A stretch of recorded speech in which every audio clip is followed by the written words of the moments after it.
تو لگتا ہے عمران صاحب مذاکرات کوئی نہ کوئی ابھی بھی دروازہ کھلا ہے یا معاملات اس نیچ پر نہیں پہنچ کے کچھ باقی رہ گیا؟ پی ٹی آئی نے تو واضح کر دیا مذاکرات نہیں کر رہے۔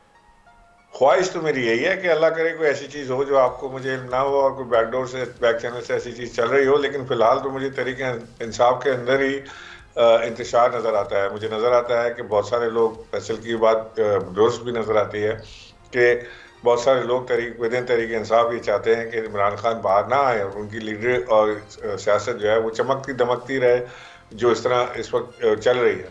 جو پاکستان سے باہر بیٹھے ہوئے ہیں وہ بھی مسلسل پاکستان تحریک انصاف کو ڈیمیج کر رہے ہیں۔ سب کی بات نہیں کر رہا، لیکن کچھ لوگ جو اپنے آپ کو یوٹیوبر یا انہوں نے اب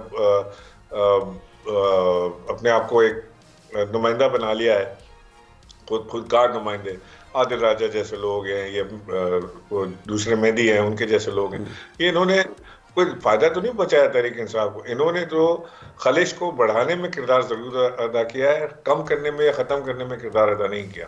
دیکھیں، عمران خان کو اس وقت ان کو ضرورت ہے ایک پارٹی میں سین لیڈرشپ کی جو ان کو صحیح ایڈوائز دے سکے، کیونکہ وہ جیل میں ہیں، ان کے پاس وہی ایڈوائز ملتی ہے ان کو جو ان کے لوگ جا کر انہیں بتاتے ہیں۔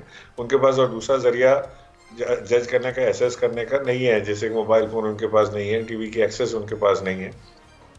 تو لہٰذا ان کو اس وقت ایک بڑی سیریس اور سنسیئر ایڈوائز کی ضرورت ہے، اور وہ میں سمجھتا ہوں کہ لیک کر رہے ہیں، وہاں پہ ان کو مل نہیں رہی۔ بہرحال وہ اس کے باوجود جو باتیں وہ میڈیا سے آ کے کرتے ہیں تو اس سے اندازہ یہ ہوتا ہے کہ جو اطلاعات ہیں ان کے پاس وہ پوری اور بھرپور طریقے سے پہنچ رہی ہیں۔ سبسکرائب کریں اور بیل دبائیں تاکہ کوئی خبر رہ نہ جائے۔